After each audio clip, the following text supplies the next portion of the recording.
Hi friends, welcome to my channel. Kannada ಕಿರುತೆರೆಯ ಅತ್ಯಂತ ಜನಪ್ರಿಯ ರಿಯಾಲಿಟಿ ಶೋ ಆಗಿರ್ತಕ್ಕಂಥ ಬಿಗ್ ಬಾಸ್ ಕನ್ನಡ 13ನೇ ಸೀಸನ್ ಆರಂಭಕ್ಕೂ ಮುನ್ನವೇ ಒಂದು ಭಾರಿ ಕುತೂಹಲವನ್ನು ಮೂಡಿಸಿದೆ ಅಂತ ಹೇಳ್ಬೋದು.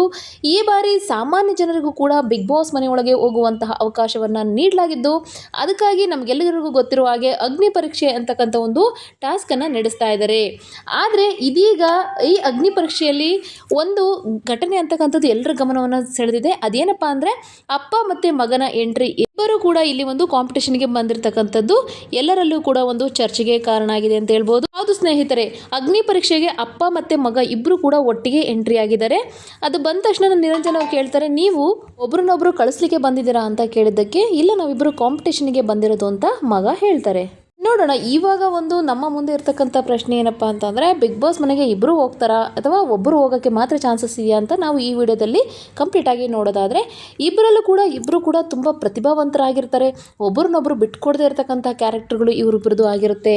ಅದಾದ ನಂತರ ಶ್ರುತಿ ಅವ್ರು ಹೇಳ್ತಾರೆ, ಈ ಒಂದು ಮನೆಗೆ ಹೋಗಬೇಕು ಅಂದರೆ ಅದು ಬಿಗ್ ಬಾಸ್ನ ರೂಲ್ಸ್ ಪ್ರಕಾರ ಯಾರಿಗಾದರೂ ಒಬ್ಬರಿಗೆ ಮಾತ್ರ ಅವಕಾಶ ಕೊಡಲಾಗುತ್ತೆ. ಯಾಕೆಂದರೆ ಬಿಗ್ ಬಾಸ್ನ ಒಂದು ರೂಲ್ಸ್ ಏನಪ್ಪ ಅಂದರೆ, ಒಂದೇ ಕುಟುಂಬದಿಂದ ಇಬ್ಬರು ಹೋಗೋಕ್ಕೆ ಸಾಧ್ಯ ಇಲ್ಲ.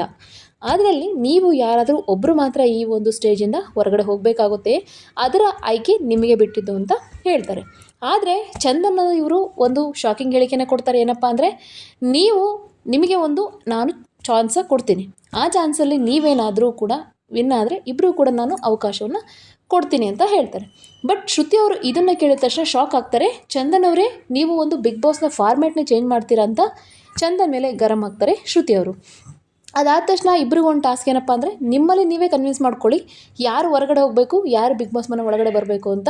ನಿಮಗೆ ಒಂದು ಟೈಮ್ನ ಕೊಡ್ತೀನಿ, 1 ನಿಮಿಷ ಕಾಲ ಅವಕಾಶ. ಅದರಲ್ಲಿ ನೀವು ಡಿಸೈಡ್ ಮಾಡ್ಕೊಳ್ಳಿ ಯಾರು ಒಳಗಡೆ ಹೋಗ್ತೀರಾ, ಇಲ್ಲ ಯಾರು ಹೊರಗಡೆ ಹೋಗ್ತೀರಾ ಅಂತ ಚಂದನ್ ಅವರು ಹೇಳ್ತಾರೆ.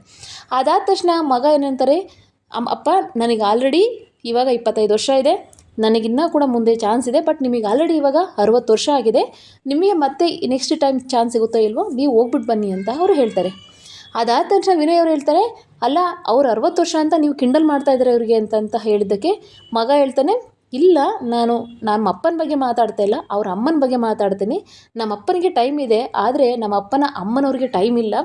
ಅವರು ಅಟ್ಲೀಸ್ಟ್ ಬದುಕಿರುವಾಗಲೇ ನಮ್ಮ ಅಪ್ಪ ಅವ್ರನ್ನ ಪ್ರೌಡ್ ಫೀಲಿಂಗ್ ಒಂದು ಮಾಡಲಿ ಅನ್ನೋ ಒಂದು ಉದ್ದೇಶಕ್ಕೋಸ್ಕರ ನಾನು ನಮ್ಮ ಅಪ್ಪನ ಹೋಗ್ರಿ ಅಂತ ಹೇಳ್ತಾ ಇದ್ದೀನಿ ಹೊರತು ನಮ್ಮ ಅಪ್ಪನ ನಾನು ಆಯುಷ್ ಬಗ್ಗೆ ಮಾತಾಡ್ತಿಲ್ಲ ಅಂತ ಅವ್ರ ಮಗ ಹೇಳ್ತಾರೆ.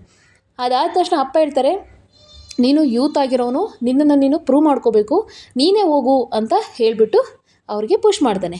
ಬಟ್ ಚಂದನ್ ಅವರು ಇಲ್ಲಿ ತುಂಬ ಡಿಸಪಾಯಿಂಟ್ ಆಗುತ್ತೆ. ಅಲ್ಲ ಸರ್, ನಿಮ್ಮನ್ನು ನೀವು ತುಂಬ ಡಿಫೆಂಡ್ ಮಾಡ್ಕೊಡ್ತೀರಾ, ನಿಮಗೆ ಒಂದು ನಾನು ಇಬ್ಬರಿಗೂ ಅವಕಾಶ ಕೊಡಬೇಕು ಅಂತ ನಾನು ಅಂದ್ಕೊಂಡಿದ್ದೆ, ಆದರೆ ನೋಡಿದ್ರೆ ನಿಮ್ಮನ್ನು ಬಿಟ್ಕೊಟ್ಬಿಟ್ರಲ್ಲ ಅಂತ ಅವ್ರಿಗೆ ಒಂದು ತುಂಬ ಡಿಸಪಾಯಿಂಟ್ ವಿಚಾರ ಆಗುತ್ತೆ. ಆದ ನಂತರ ಶ್ರುತಿ ಅವರು ಈ ಒಂದು ಚಂದನ್ ಅವ್ರ ಮಾತಿಗೆ ಕನ್ವಿನ್ಸ್ ಆಗ್ತಾರೆ. ಸರಿ ಆಯಿತು, ಇಬ್ಬರನ್ನು ಕೂಡ ನಾನು ಒಂದು ಅವಕಾಶವನ್ನು ಕೊಡ್ತೀನಿ, ಅದಕ್ಕೆ ಇಬ್ಬರು ಸೇರಿಕೊಂಡು ನನ್ನನ್ನು ಎಂಟರ್ಟೈನ್ ಮಾಡಬೇಕು ಅಂತ, ನಮ್ಮ 4 ಜನಕ್ಕೆ ಯಾರು ಎಂಟರ್ಟೈನ್ ಮಾಡ್ತಾರೋ ಅವ್ರಿಗೆ ನಾನು ನಿಮಗೆ ಹೋಗಲಿಕ್ಕೆ ಅವಕಾಶವನ್ನು ಮಾಡಿಕೊಡ್ತೀನಿ ಅಂತ ಶ್ರುತಿಯವರು ಹೇಳ್ತಾರೆ. ಆಯಿತು ಅಂತ ಹೇಳಿಬಿಟ್ಟು, ಸರ್ ಇವಾಗ ನನ್ನ ಹತ್ರ ಒಂದು ಟ್ಯಾಲೆಂಟ್ ಇದೆ, ಏನಪ್ಪ ಅಂತಂದರೆ ನಾನು ಇವಾಗ ಬಿಟ್ ಬಾಕ್ಸಿಂಗ್ ಮಾಡಿಸ್ತೀನಿ ಅಪ್ಪನ ಹತ್ರ, ನಾನು ಒಂದು ಸಾಂಗ್ ಹಾಡ್ತೀನಿ ಅಂತ ಹೇಳಿದ್ದಕ್ಕೆ ಅವ್ರಿಗೆ ಬಿಟ್ ಬಾಕ್ಸಿಂಗ್ ಸರಿಯಾಗಿ ಬರಲ್ಲ. ಬಟ್ ಆದರೂ ಕೂಡ ಅವರೊಂದು ಟ್ರೈ ಮಾಡ್ತಾರೆ. ಅದಾದಮೇಲೆ ಅವರು ಒಂದು ರ್ಯಾಪ್ ಸಾಂಗನ್ನು ಹಾಡ್ತಾರೆ ಮಗ. ಇದನ್ನು ಕೇಳಿದಂಥ 3 ಜಡ್ಜಸ್ ಕೂಡ ಸ್ವಲ್ಪ ಇಂಪ್ರೆಸ್ ಆಗ್ತಾರೆ. ಅದಾದ ನಂತರ ಅವರು ಆಡುವಂಥ ಮಾತುಗಳಾಗಿರ್ಬೋದು, ಅವರು ಜಡ್ಜಸ್ ಹತ್ರ ಒಬ್ಬರಿಗೆ ಬಿಟ್ಕೊಡುವಂತಹ ಒಂದು ಮನೋಭಾವದಿಂದ ಅವರಿಗೆ ಇಷ್ಟ ಆಗ್ತಾರೆ ಎಲ್ಲರೂ ಕೂಡ.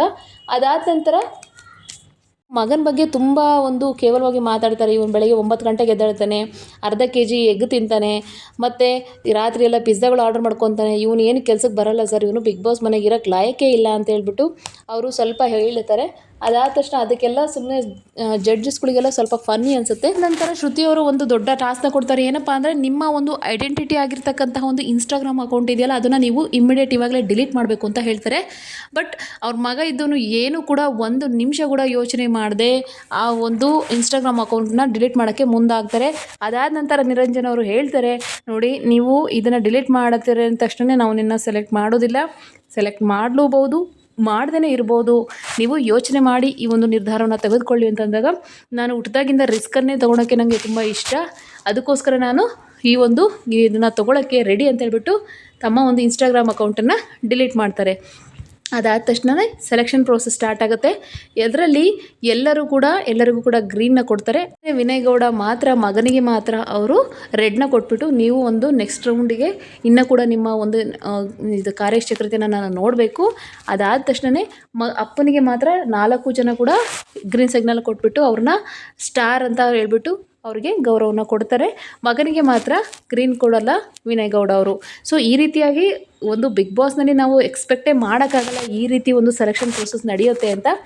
ಫೈನಲ್ ಆಗಿ ಅಪ್ಪ ಮತ್ತು ಮಗ ಇಬ್ಬರೂ ಕೂಡ ಈ ಒಂದು ಬಿಗ್ ಬಾಸ್ ಮನೆಗೆ ಸೆಲೆಕ್ಟ್ ಆಗಿದ್ದಾರೆ. ಸೊ ನಾವು ಎಕ್ಸ್ಪೆಕ್ಟೇ ಮಾಡೋಕ್ಕಾಗಲ್ಲ ಬಿಗ್ ಬಾಸಲ್ಲಿ ಏನಾಗುತ್ತೆ ಅಂತ. ಮೊದಲು ಅವರು ಇಬ್ಬರು ಹೋಗಂಗಿಲ್ಲ ಅಂತ ಹೇಳಿದ್ರು, ಅದಾದ ನಂತರ ಇಬ್ಬರೂ ಕೂಡ ಸೆಲೆಕ್ಟ್ ಮಾಡ್ತಾರೆ. ಇದನ್ನೇ ನಾವು ಎಕ್ಸ್ಪೆಕ್ಟ್ ಅನ್ಎಕ್ಸ್ಪೆಕ್ಟೆಡ್ ಅಂತ ಹೇಳ್ತೀವಲ್ಲ, ಅದೇ ಅನಿಸುತ್ತೆ ಇದು. ಸೊ ಆ ರೀತಿಯಾಗಿ ಈ ಒಂದು ಬಿಗ್ ಬಾಸ್ನಲ್ಲಿ ಅಪ್ಪ ಮಗ ಸೆಲೆಕ್ಟ್ ಆಗಿದ್ದಾರೆ. ನೋಡೋಣ ಮುಂದೆ ಯಾರ್ಯಾರು ಸೆಲೆಕ್ಷನ್ ಆಗುತ್ತೆ ಅಂತ. ಸೊ